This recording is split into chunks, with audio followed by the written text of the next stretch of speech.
welcome to our virtual Fintech seminar series. I'm Reena Agarwal, Vice Provost for Faculty at Georgetown and the Director of the Georgetown Center for Financial Markets and Policy. I hope everyone has made it to almost the end of the semester, and now it's time to wait and see what decisions get made about the fall semester at each of our institutions. The Georgetown Center for Financial Markets and Policy, as you've heard me say in the past, we provide thought leadership for global finance, and we really believe in excellence in research to impact practice and policy. In addition to our weekly FinTech seminar series, we've been doing a number of other events. I encourage you to visit our website. The recordings are there for the seminars and also for the other events that we are doing. And please follow us on our Twitter handle at GUFinPolicy. I want to thank our team, John Jacobs, our Executive Director, Alberto Rossi, Associate Director of the Center, and Anna Kormas, Assistant Director of the Center. This series wouldn't be possible without Alberto's leadership. We're also grateful to our partners, particularly I want to point out Ripple, and with their help, we've been able to bring this series together. Today, we're absolutely delighted to have Professor Amit Seru as our presenter today. Amit is the Stephen and Roberta Denning Professor of Finance, and he's also a Senior Fellow at the Hoover Institution at Stanford University. I encourage you to raise your hand and use the chat feature to ask questions, but we're going to ask you to hold off your questions until Amit has finished his formal presentation, and Alberto Rossi will moderate the questions. Please do make sure you keep yourself on mute. And again, thank you for joining us today. Amit, I'll hand this over to you. All right, thank you very much. Really a pleasure. Thank you for inviting. So should I share my slides? Yeah, go ahead and share your slides. Absolutely. Okay. Right.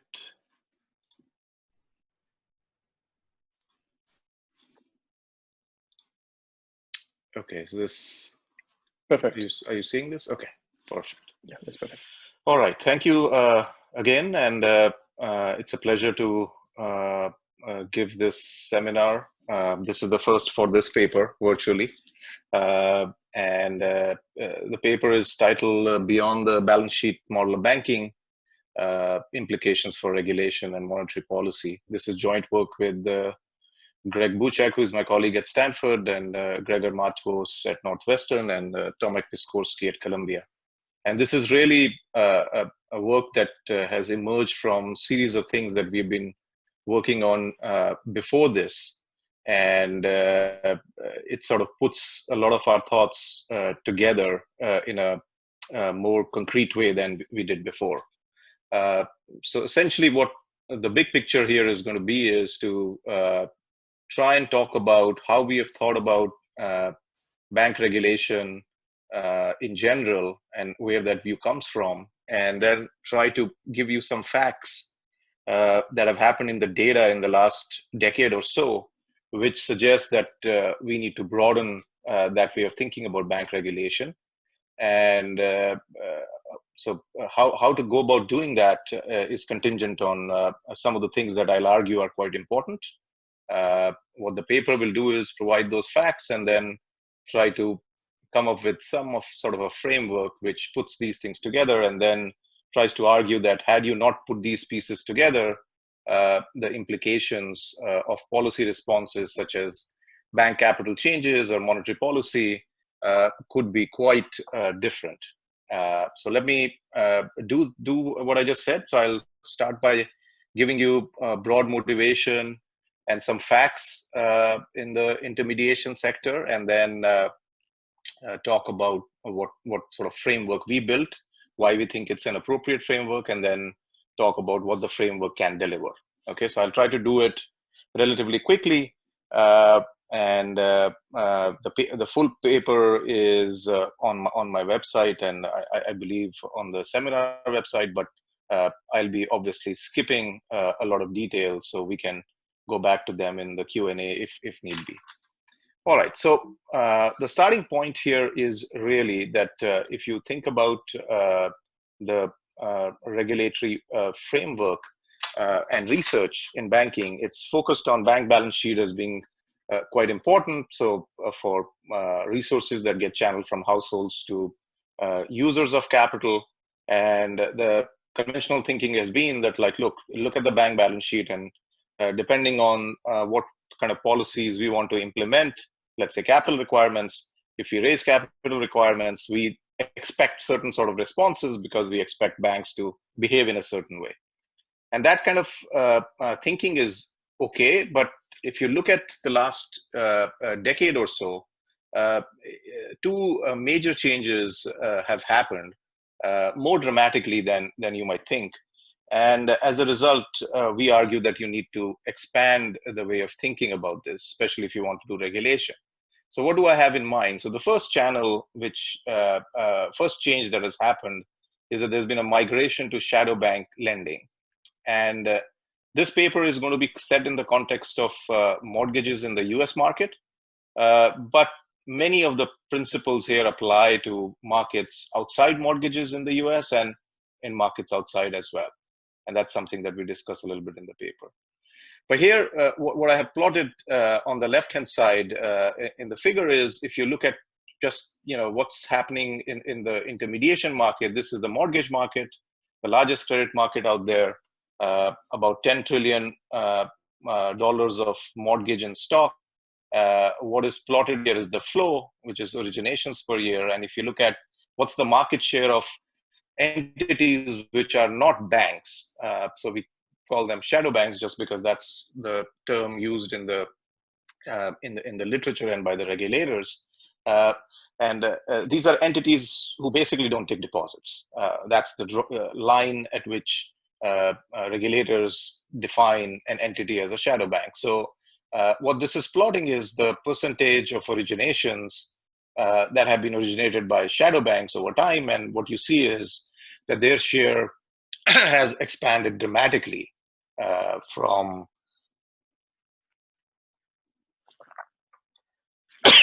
about 20-25% after the crisis to a huge increase, 55-60%. In some markets, even more. This is just an aggregate number. In the mortgage market, there are many segments, in some segments, even more. And in our prior work, we sort of dig into details on what might be explaining this. And we isolate regulation as being a very important factor here. Regulation, the idea being that when banks were regulated pretty heavily in various ways after the financial crisis, they retreated from some segments and shadow banks filled in to fulfill the gap. That's not all of it. A lot of it also is because some of these shadow banks have advanced technologies, call them Fintech banks, and they tend to leverage that to their advantage and are able to outcompete the banks in some segments as well. So we attribute about 1/3 of this change as being coming from technology, broadly defined, and then the rest as being regulation. And this doesn't give you a clear picture of who are the entities we are talking about. So on the right-hand side, you can see if you just looked at the first quarter of 2018 and asked which are the largest 10 banks out there or lenders out there who do mortgage lending, what you find is you have these shadow banks who are now the prominent players, and Quicken Loans is one prominent player that everybody sort of knows about. So this is one margin which we think has changed dramatically and which needs to be acknowledged. Now, some work does think about this, but the idea is that, look, okay, all this is saying is that there is some risk or activity that has moved outside banking. So if we wanted to do regulation and just thought about banks, we just need to scale whatever we are thinking about in terms of policy, and that would take care of it. And that would not be an appropriate thing, as will become clear from what I'm going to try to show you. And part of the reason is the second change that has also happened. So the usual way of thinking about banks is that, look, they take deposits and they make loans and they keep loans on the balance sheet. They may sell a little bit, but it's only a little bit. That's primarily their model. And then when we do policy, we sort of think on those lines. Over the same period of time, what has happened is there is also a big reliance on selling the loans that the banks themselves do. So banks are not just retaining loans, they are also selling loans, and their sale retention decision is a function of many of the things that I've already mentioned, and I'll again re-emphasize. So as a result, when you are trying to do regulation, you got to worry about these two margins. One is just the competition between banks and shadow banks, which we call the shadow bank migration margin. And the other is the financing model of choice of banks, which is the bank's balance sheet retention margin. And what we are going to try and argue is that both these margins are quite important. And if you want to incorporate that, not only to understand how the market is evolving, but how to do regulation, you got to think about what's the business model of a shadow bank and a bank. You want to think about how do they compete, what markets are they competing in, and how are the business models helping them compete in some markets, and in some markets maybe they compete more versus others, and how does that happen? And then basically put all of this as the third thing in an equilibrium model, so that when you're trying to make a change to something, you can look at the entire system together. So what this paper tries to do is provide some facts which try to argue that these two margins are important, that argue that the business model needs to be thought about, then takes this and puts it in a competition IO model of financial intermediation so that we can do a complete policy analysis. So I'm seeing some chat, but I'll leave that for later. All right. So once we have sort of done this quantitative model, what does it allow us to do? We can do a bunch of things, but what we try to do in the paper is track three things in a quantitative way, not just qualitative way. One is aggregate lending. As everybody knows, that one metric that regulators rightly or wrongly try to target is, hey, what's this going to do to aggregate lending? So we can look at that. We can look at the other element that they try to sort of focus on, which is bank stability, and which is how much of the activity is on the bank balance sheet. And the last thing which the model does allow us to talk about is, because we have both our ways of thinking about supply, which is the banks and shadow banks and their interaction, but also demand, which is households, we can start thinking about redistribution across different demographics and different sort of income profiles of households, because different policies hit to different parts of the distribution in very interesting ways. And if I have time, maybe I'll talk a little bit about implications outside the mortgage market, but I very much doubt that we will have time. But we do talk about that in the paper. All right, so how am I going to go about in this talk? So in the next few minutes, what I'm going to try to do is give you some basic facts. There are many more facts in the paper, but I'll just try to sort of emphasize to you the shadow bank migration margin. Here, just to remind you, the distinguishing feature is going to be how traditional banks and shadow banks are competing in different parts of the market. Then I'm going to sort of show you some facts which sort of reflect the balance sheet retention margin. What's the idea here? That, you know, traditional banks are not all just doing the same thing. Their business model is contingent on what's their financial health. And try to sort of argue that these two things matter for both quantities and prices in different markets. Once we have sort of motivated these facts, I'll probably also show you a little bit about that there's very interesting things on the demand side as well, household side. And then give you a broad overview of what is our model that we sort of build here. Talk a little bit about the demand side, talk a little bit about the financing side, and then give you some intuition for what in the data is going to discipline the model, so that you have a sense of that this is not just a black box and you're just going to match some moments. Actually, there are some very interesting moments. And then hopefully I will be able to tell you a little bit about one or two maybe counterfactuals, and we can talk about others that we do in the paper. But the whole idea here is to show you that after we have built all this machinery, what do we get at the end, because it's ultimately about counterfactuals. And here I'll focus on aggregate lending, but in the conclusion, maybe I'll talk a little bit about redistribution and stability as well. All right. So the setting, like I've already told you, is residential mortgage market.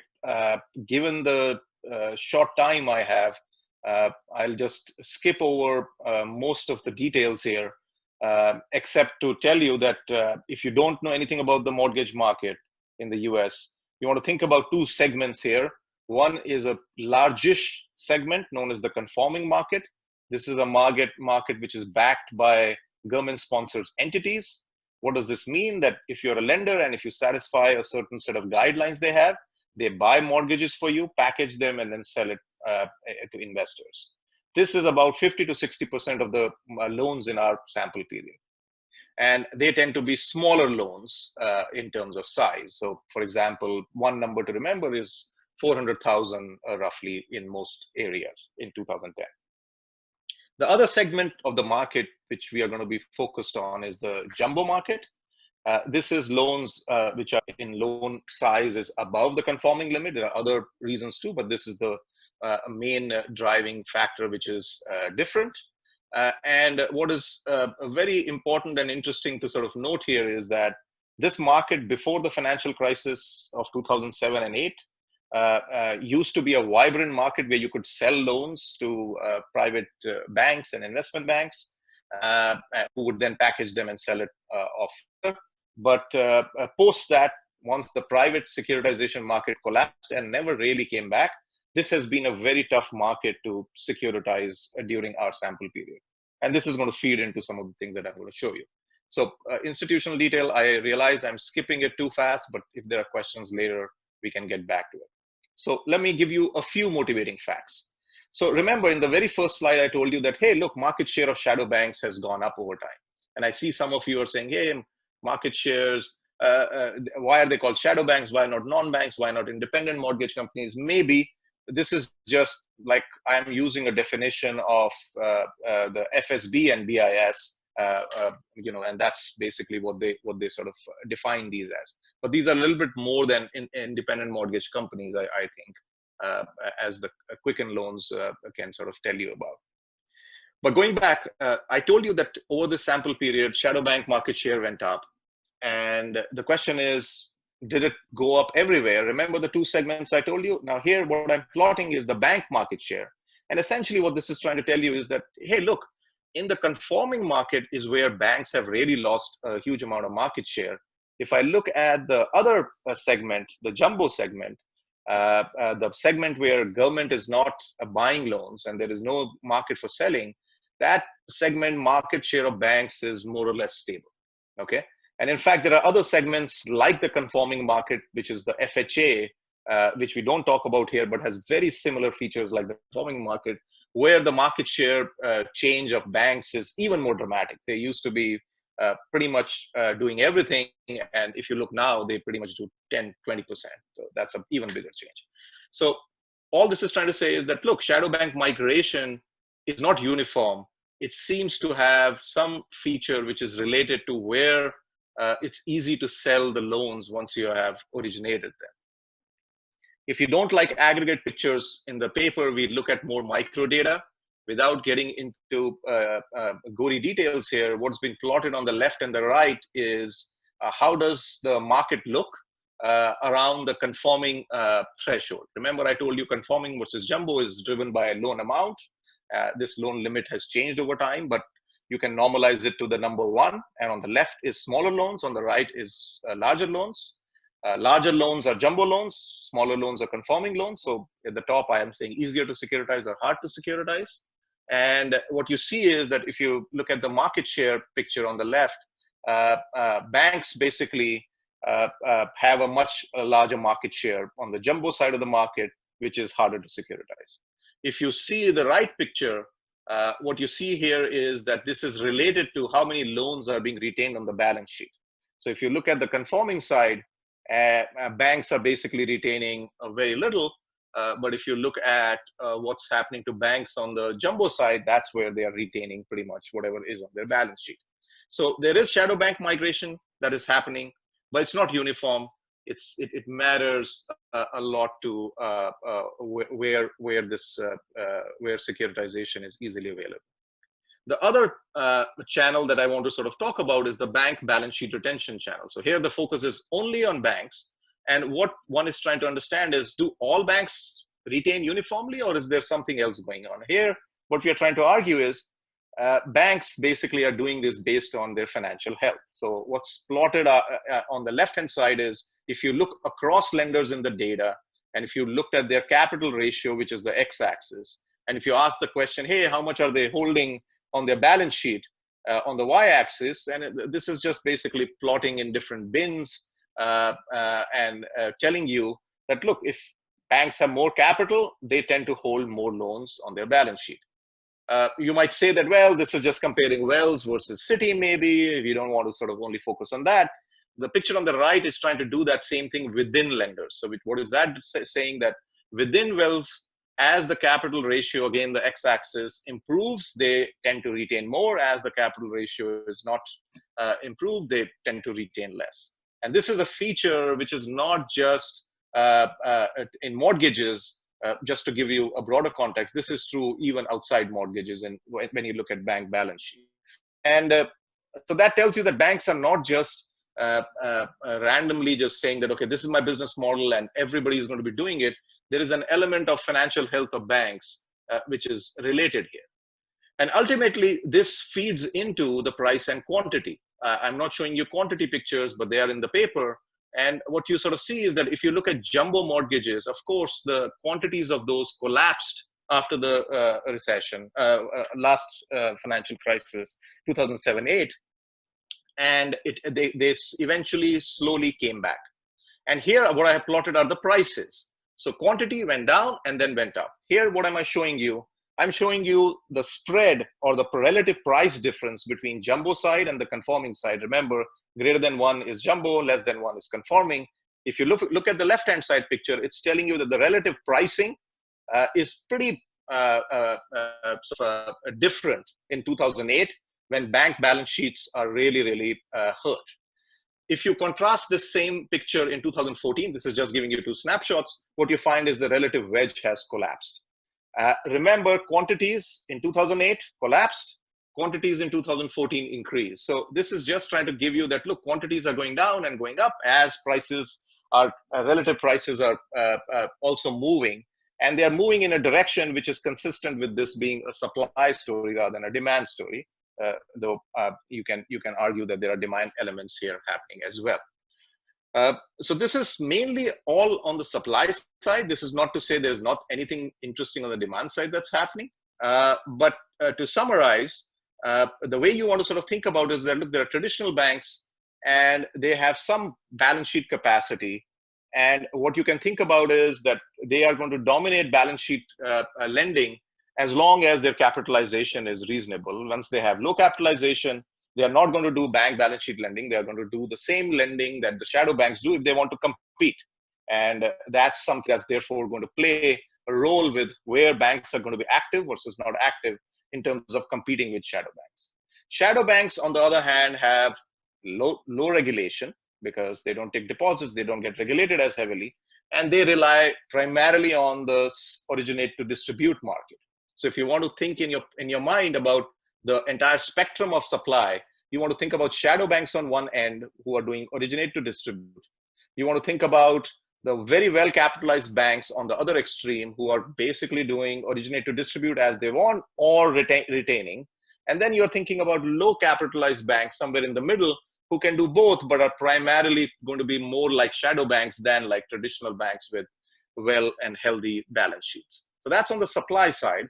On the demand side, like I said, there's a bunch of stuff, but let me just tell you a couple of things. Now, some of these things are very well established in the literature, but the reason I'm sort of telling you is that this is going to be important in how we want to think about the equilibrium. It cannot be only a supply-based equilibrium because there's a lot of action happening on the demand side as well.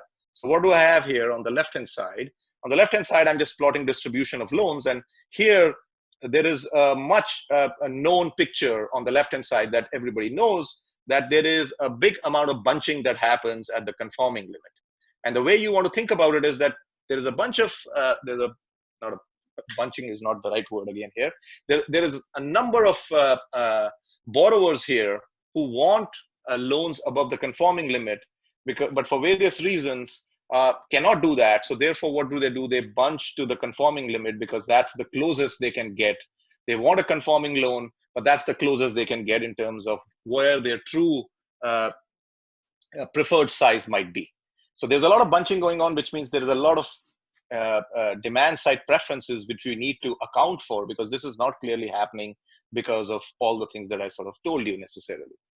That's one feature of the data that we are going to be taking very seriously and trying to impose on the demand side. On the right-hand side is a similar sort of picture, maybe not as well known as the left-hand side picture, which is if you look at the bunching, what it tells you is that there's a mass of people which is missing. What kind of people are these? Well, if you look at the income profile, it's the same sort of graph, but instead of loan size, I'm plotting income now. And what you see is that these are high income people who are moving and bunching at the threshold. Otherwise, if you omit this aberration, what you see is that as your income increases, you tend to have a linear relationship between the size of home and your income. So this is again something that we have to use in our model.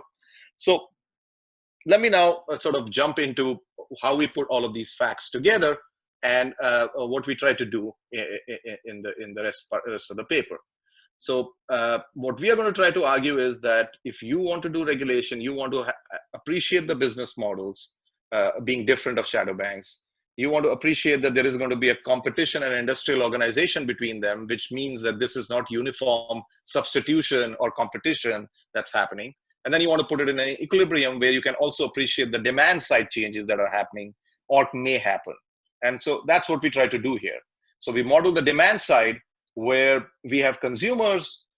We use the richness of our data to model them as heterogeneous consumers and their preferences. Usually people take consumers in these models and have uniform preferences across different types of consumers just because they don't have enough data. We do have data. So what we are going to do is we are going to have like a random coefficient is the closest way of sort of thinking about it. And these preferences are going to therefore move based on demographics like income, house price, and so on. And these consumers are going to have preferences over price and non-price terms. And one feature which we introduce here, which is new, is they will have a preference on what is the sort of loan size they desire. Why is this going to be important? This is going to be important when trying to match the bunching that I showed you, and I'll get back to it again. So there's going to be a rich demand system, and then we're going to impose on that a supply, bringing in all the kind of things that we've either learned in the facts that I've shown you or prior work has sort of told us. So in particular, the products are going to have a price feature. It'll have non-price attributes. There are going to be different kind of loans, purchase, refi, and so on. There's going to be differences in terms of lending based on what kind of financing they have. If you're a bank, there is going to be choice between balance sheet financing and securitization. If you're a shadow bank, you have only securitization that you can rely on. Balance sheet lending will mean that deposits will allow you to have a lower cost of capital potentially, but you will be subject to capital requirements, which will then it'll then depend on how far away or close you are to the capital constraints in terms of how useful or how much of a competitive advantage you have in doing balance sheet lending.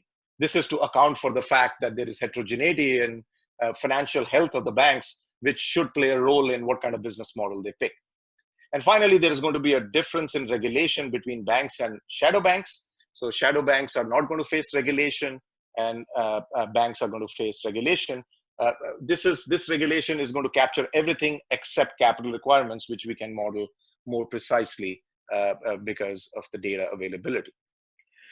Just to give you some flavor without getting into details, when I said on the demand side, it's pretty rich. What did I have in mind? This is the standard BLP sort of framework where we have the indirect utility function of the consumer who may choose a loan from lender J. What does it have? You can think about three pieces here, really. The first piece is the price effect, which is the higher the interest rate, the less you like the mortgage. You can look at the last piece, that's more the non-price attributes. So it has a component which is related to banks' specific features. This is trying to fit the argument that some people prefer Quicken or some people prefer Bank of America, regardless of anything else. Just, that's how the data is. Some people prefer certain sort of banks, could be closeness, could be prior relationships, whatever have you. And then we allow this to not only vary over time at the lender level, but in different markets as well. And the market here is defined at the MSA time level. And then there is a component which gives you some idiosyncratic taste as well. The element in between is where a lot of innovation is as well. And this is essentially trying to bring in this notion that you may have preference for a particular size of loan. And if you don't get that size, you may have a disutility. So Beta is measuring the disutility if you're away from jumbo and your desired size was jumbo. And then the second component here is trying to measure your unconditional preference or hatred, like your like or hatred for conforming loans. So you can think about, well, if it's conforming, maybe there's more convenience. If it's jumbo, maybe I have to do more paperwork, and all of that is going to be captured in this variable. And what you see is that the coefficients here have an I subscript, and that's where the random coefficients comes in. And this I is going to be a function of the attributes of each individual, and we have enough data to be able to look at this and then try to ask the question that do these coefficients move in ways that appear sensible to us, and I'll hopefully be able to talk a little bit about that. On the supply side, there are going to be three lenders. There's going to be traditional banks, and not just shadow banks, but we are going to separate between non-fintech and fintech. This goes back to the very first slide where I told you that technology had a role to play. And in prior work, we sort of argue and show that if you look at fintech versus non-fintech shadow banks, there is a difference in quality, which seems to explain the increase in market share of fintech lenders versus non-fintech lenders. So that variation has to be captured in the data, and that's why we have three types of categories here. Now, what's going to be the difference here between traditional banks and shadow banks? Like I said before, there is going to be some regulatory constraint, which is a function of risk-weighted assets, which we model. And that's going to be something that they are going to balance against the usual lower cost of deposits that they might otherwise enjoy. And they're going to face regulatory costs in general relative to shadow banks. Shadow banks have access to securitization market, which banks also do. And there's a rate at which they can buy and sell. And then there are going to be different mortgage types here. There's going to be conforming loans, which can be securitized. They can be held on balance sheets too. But then the jumbo loans can be only held on balance sheet. For now, I'm going to sort of assume that in the extension of the paper, we allow securitization on the jumbo side as well, assuming that as things improve in the future, we might get there. And if it does, what does it do in terms of various counterfactuals we sort of run? How does the equilibrium work? Very standard. Consumers maximize their utility across mortgages, and given the taste error term, it's very standard with BLP. You sort of get a kind of market shares which we can play with. There is mortgage supply where lenders are going to be maximizing profits, and essentially what they're trying to do is choose interest rates and choose also the retention if they have a choice on how much to retain on the balance sheet. On the demand side, consumers are choosing mortgage size, type, and lender, and maximizing their utility across the choice set that they have. Here, I just want to mention one thing, so that like right now that we are getting into the machinery where, like you can think that, hey, you looked at a lot of data, you had this model, and then you're trying to fit some moments. What we try to do is try to bring in some extra moments which provide some transparency, and I'll talk a little bit about that. One is we have a price instrument here, which we think is pretty interesting. So usually the usual endogeneity problem in these models is, hey, how do you get an instrument for demand or supply, depending on whichever parameter you're trying to tease out? And here we use GSE, geographic pricing quirks, institutional quirks, which lead to uniform risk-based, non-risk-based pricing across markets to use as an instrument to trace out demand, because price here is on the conforming side is a function of just their political economy constraint rather than the demand side features of the market. And this is something that prior work has sort of shown.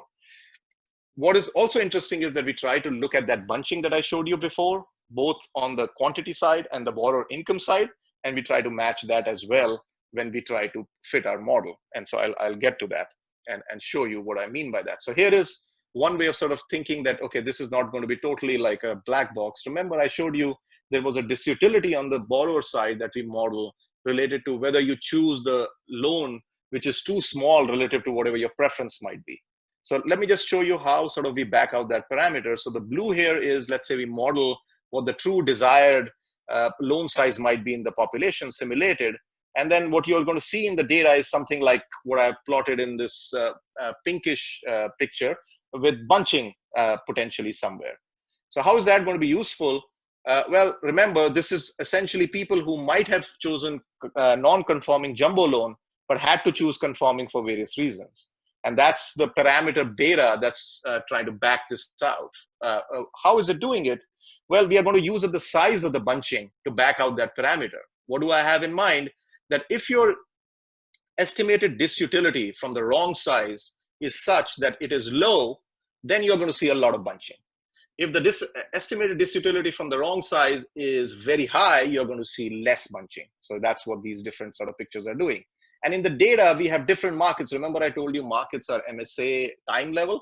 So we can see this bunching across markets, across time, at a very high frequency in relative terms, to be able to back out these beta variables. And then once we have these beta variables, we can start looking at how they vary with demographics and so on. The other element that I will try to sort of mention here is that if you focus on the part of the curve here where mortgages have disappeared, some of them appear as bunching, and a bunch of them disappear from the market because they don't take any mortgage. They probably go to the rental market. We can model that as well. I had a parameter which was just how much do you like conforming versus jumbo. And so what that parameter is going to do is that's going to estimate, after I have taken account of bunching, how much is the drop off in different markets. And depending on the drop offs across markets, we can estimate that parameter as well. So I'll not sort of, given the paucity of time, I will not get into that, how we sort of try to confirm that these moments are reasonable and the model does a reasonable job, except telling you that if you look at just bunching, we do a pretty good job in terms of explaining, given the model. We do a pretty good job in terms of market shares. And in fact, we have a very nice experiment that happened in the data where conforming limits were changed over time. And we can ask our model to tell us out of sample what is predicted in terms of bunching and so on when the conforming limits change. And we actually hit the numbers pretty reasonably. We discussed that in the paper. The other thing which gives us confidence that we are not completely out there in terms of our estimates is things like, you can talk about, okay, what's the price elasticity? And we are getting a price elasticity of about 4, which is very similar to what DeFusco and Pesioric find in their paper. And that's not all. We can also ask, that's the average price elasticity, but how does this vary with demographics? For example, house price.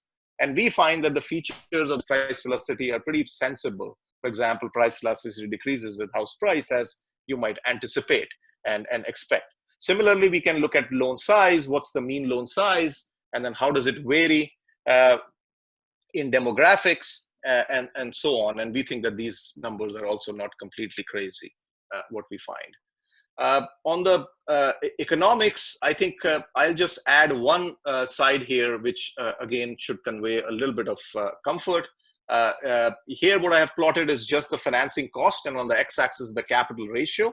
And I'm just trying to tell you how the market is going to interact just if you focused on the financing cost. So first, if you focus on this line, this is what the data sort of roughly tells us. I mean, this is plotted in the model, but roughly in the data, this is what you sort of get. What is the rate at which a loan can be sold to GSEs? And this is what shadow banks' rate is going to be. Now, if you focus on the conforming side of the market, here the banks have a choice. They can keep it on the balance sheet or sell it as well to GSEs.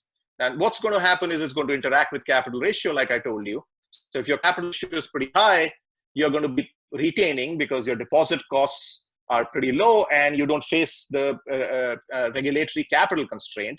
So it's pretty advantageous for you to do this on your balance sheet rather than sell it to shadow bank, sell it to GSEs, because that's a higher rate and you're not going to do that. Unless your capital becomes pretty low, and that's when you are going to do the same thing as what the shadow bank does with GSEs. And this number is exactly the same, but I've just blown it up so that you can see. If you're on the jumbo side of the market, the only game in town here is banks. And if you look at their costs, financing costs, what happens is it just varies with capital ratio. There is no flat portion where you can sell it to GSEs like it was with conforming. So essentially, when the capital ratio is pretty healthy, if I want to be in jumbo, I retain them on the balance sheet. But even when my capital ratio drops, I still, even though I face a very high, steep financing cost, I still, that's the cost that I sort of should bear. Now, the interesting thing that's going to be happening here is because they are the only game in town, they can pass a lot of financing costs to the consumers. That's where the demand side comes in. Why? Because consumers, when they see high prices on demand on the jumbo side, have a price elasticity. And depending on whatever the price elasticity is, they are going to decide whether they're going to stay in the market, disappear, move to the bunching side of conforming mortgage, and so on. And all of those pieces here fit in pretty nicely. So like I promised, I'm going to just talk about one counterfactual because I rightly anticipated I won't have enough time, and I do want to have some Q&A so that we can discuss a few of these things. So let's take the capital requirement as our counterfactual, because I'll be able to sort of illustrate and talk about others within that as well. So how should we sort of think about it? Okay, so what I want you to do is focus on the right-hand side of the picture here. And if you look at the baseline where we are going to start with a tier capital ratio of 6%, okay? Now, what have I plotted here? I told you that we can look at lending volumes, we can look at how much activity is on the balance sheet, and we can look at redistribution because we have consumers that we have modeled, so we can see who is affected, who is not affected, which part of the income distribution is affected, and so on. But here, I'm just going to give you the intuition in lending volume, aggregate lending volume. So starting point, middle, right-hand side picture, the middle part of the bar graph, where 6% is the baseline. Total lending is about, I don't know, 1.7 trillion-ish. And if you want to separate this out, here is how you want to sort of think about it. First, let's look at the jumbo side, which is red. This is where only banks operate, and that's what it is. Now, the rest of the market is conforming mortgage, and here it's shadow banks and banks both operating. Now, first, let's look at the gray portion. That's where shadow banks are.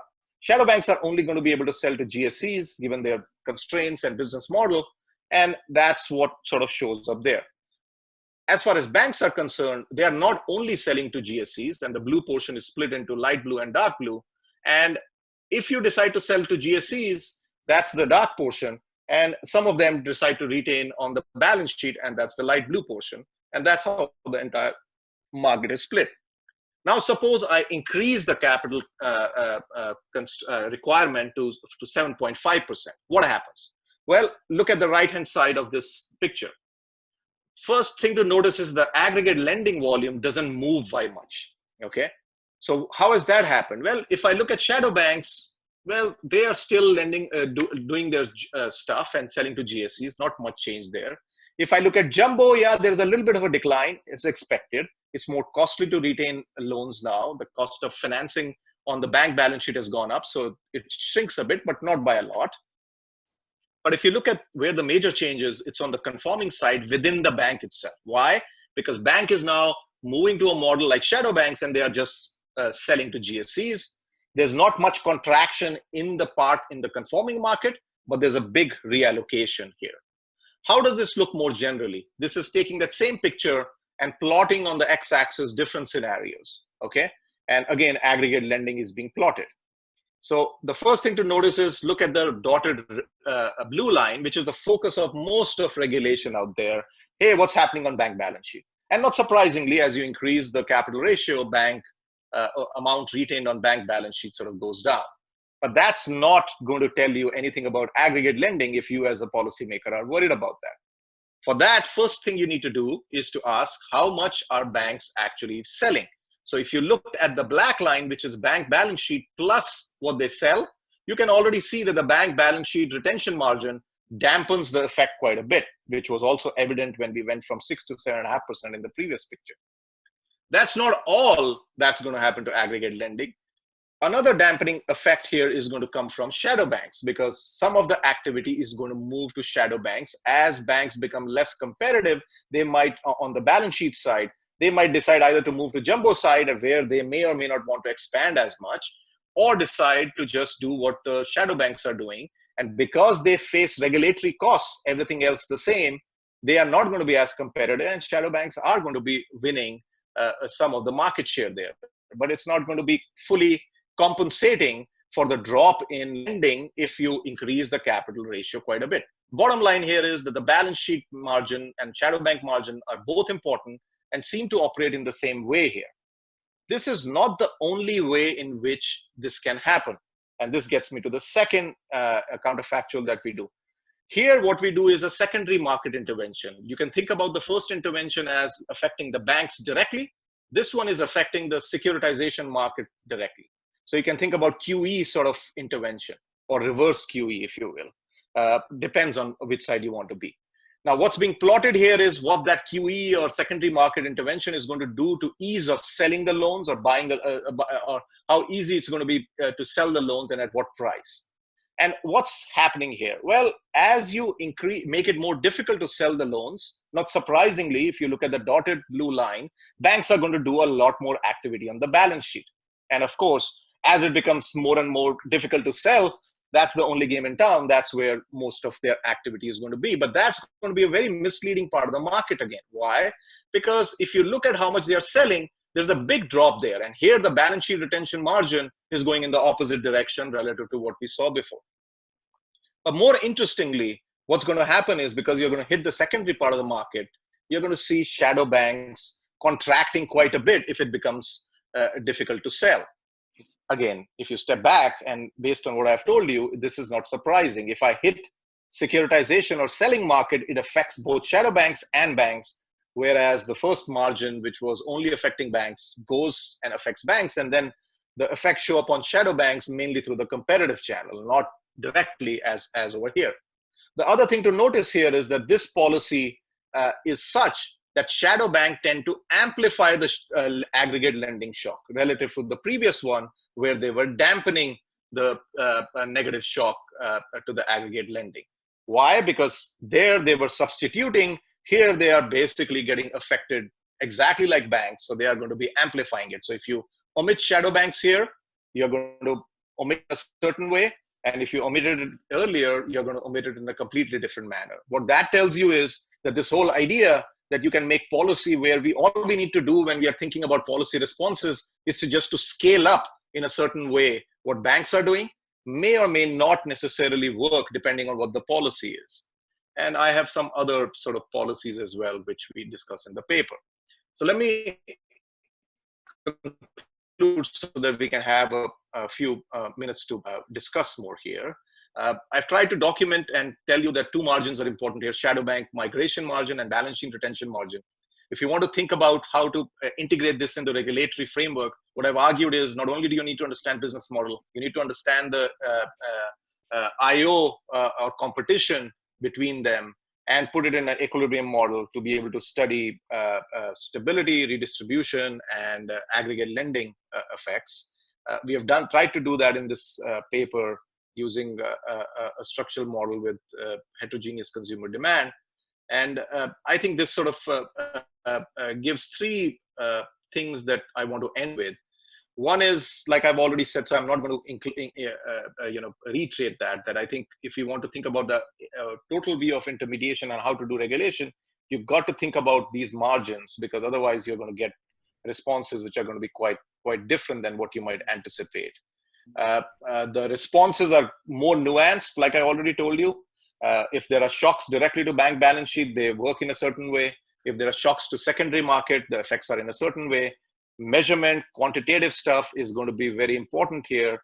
And the last thing, which I didn't sort of mention much about, but I will, is that there are policies that focus on bank stability.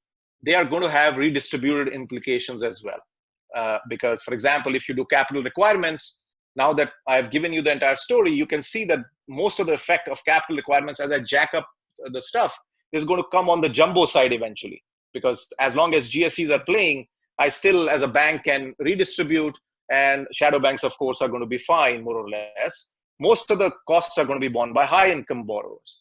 But if I do anything to GSE market, there the effects are going to be on the lower-income part of the distribution. And how we want to play that has a direct effect with how we want to think about bank stability versus any redistribution policy we have. And we can sort of discuss this. The last thing which I started with earlier and I didn't sort of mention is that, like I said, this is all focused on mortgages and in the US market, but a lot of the features that I'm telling you are also relevant for other parts of the market in the US, like personal loan market, student loan market, and outside the US, where you have similar sort of changes happening. And so this paper might produce things which are applicable more generally. But thank you so much for the opportunity and for the silence with which and patience with which you have heard me. And I look forward to getting questions. Thank you. Thank you so much, Amit. That was a fantastic presentation. Let me invite everybody who wants to ask a question live to raise the hand. We have the first question is from Coach John. Coach, I'll unmute you right now. You can go ahead.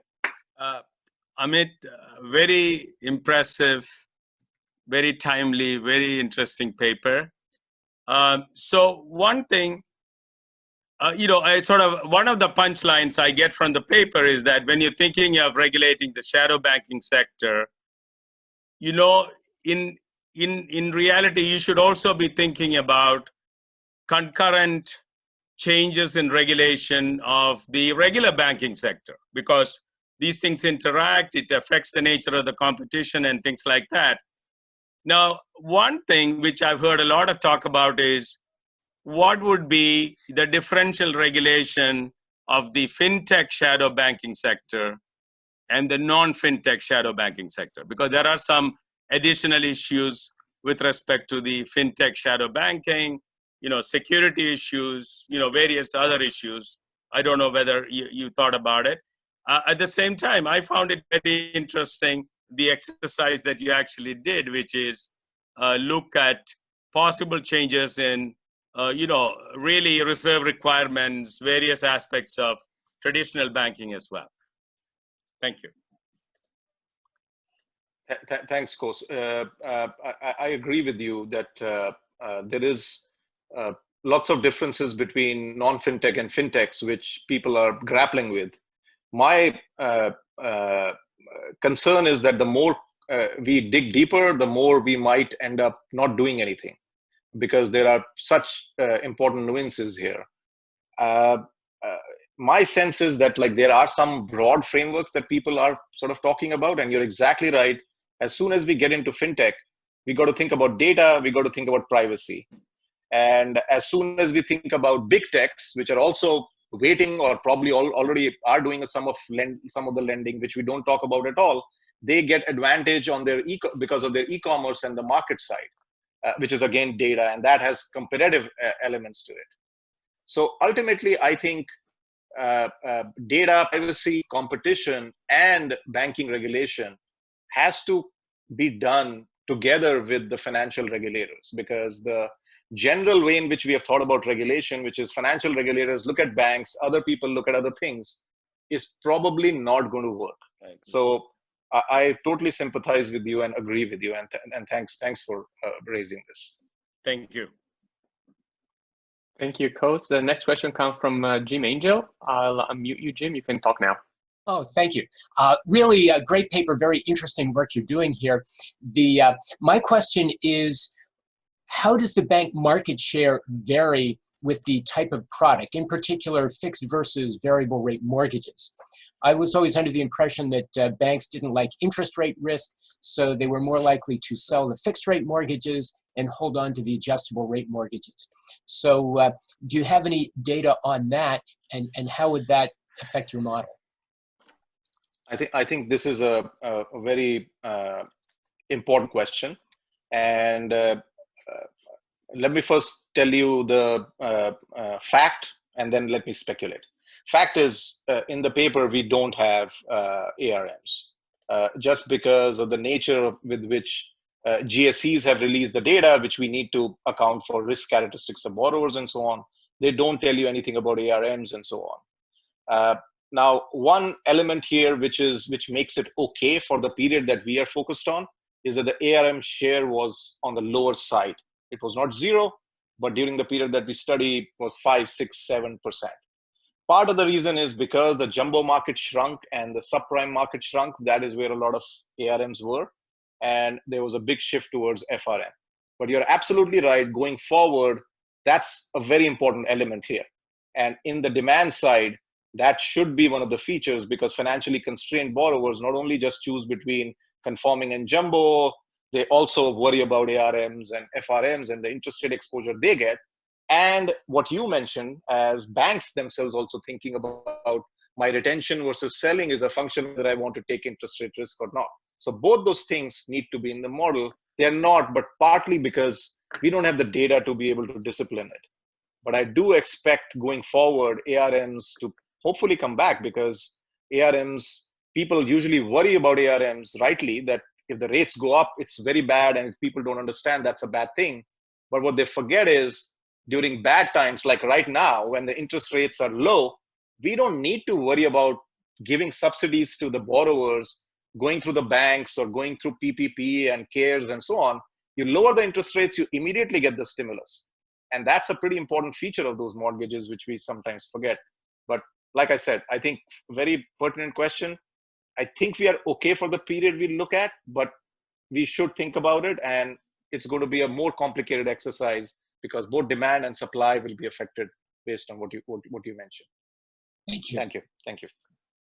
Thank you. A couple of other questions that came through the chat. The first one is from John Dolan, who's asking whether it is the case that the decline in bank participation in the GSE loans was tied to the litigation costs they had to pay during 2008 to 13. I guess he's referring to the putback policy, probably. What you find is, and this is not some. So I just mentioned prior work, but in that paper we tried to dig deeper into why are banks losing market share. For the purpose of modeling a structural model, that's a parameter, regulatory costs. But if you want to know exactly what it is, it's probably some of this, but I can't pin it down how much this is. In that paper, what we tried to do is we looked at regulatory costs in different ways. We looked at legal expenses and legal sort of costs. We tried to look at costs of supervision by a tougher regulator than what they were getting regulated by, and so on. And we thought that explained a reasonable chunk of the variation in the data.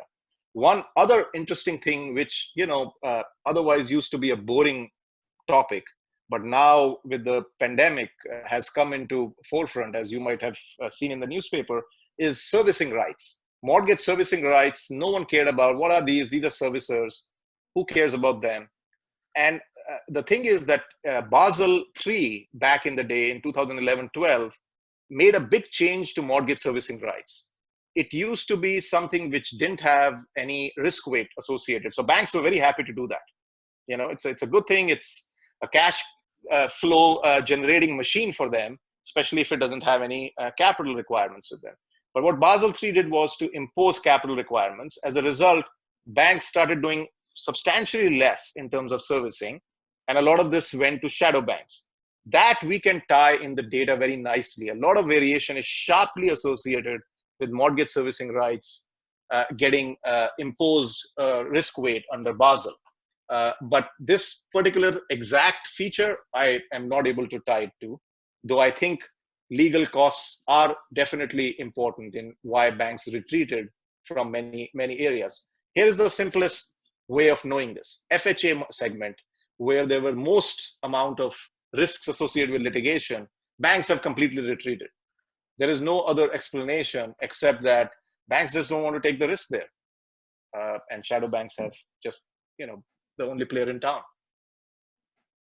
Thank you. Thank you so much. Let me ask you the very last question, which you can answer also briefly, given that we are out of time. So what is preventing traditional banks from setting up in some sort of way their own shadow banks? This is the question that comes from JS. So, partly because of regulators in the past financial crisis were worried about this. So a lot of Basel regulation, like this whole mortgage servicing right regulation, is trying to plug the loopholes in the entire regulation. So this whole idea that you can set up a shadow bank and then the shadow bank can do your job without regulation and you can raise financing, is definitely something they thought about. So what they try to do now, I don't know how well they do it, is that if you try to finance a shadow bank as your own entity, then the capital ratio that's going to be put on you is not going to be for any normal loan, but there's a pass-through feature to it. So if it's supposed to be for risky stuff, then your risk weight is going to be accordingly adjusted. That's a fair question, how much we are able to do it in practice. But that's, I think, one of the reasons why banks have not gone and set up their own shadow banks as much as they did back in 2006 and 2005. Lots of investment banks, Lehman Brothers, Goldman Sachs, everybody had a mortgage shop, as you remember, right? So that is what they tried to plug in Dodd-Frank and Basel after the last financial crisis. Okay, perfect. Thank you so much. We are out of time. Let me thank Amit for the great paper and great presentation. And let me thank also the audience for the livelihood. We have many chat questions we didn't manage to get through. So Amit, I'm going to send it to you via email. Please. And I'd like to remind everybody that next week we have Coach John, who's going to be presenting a paper titled Bitcoin's Fatal Flaw, the Limited Adoption Problem. So we hope to see you then. And once again, thank you for logging in. Thanks See you later, again. Amit. Thank you Thank you so much. So much for the opportunity.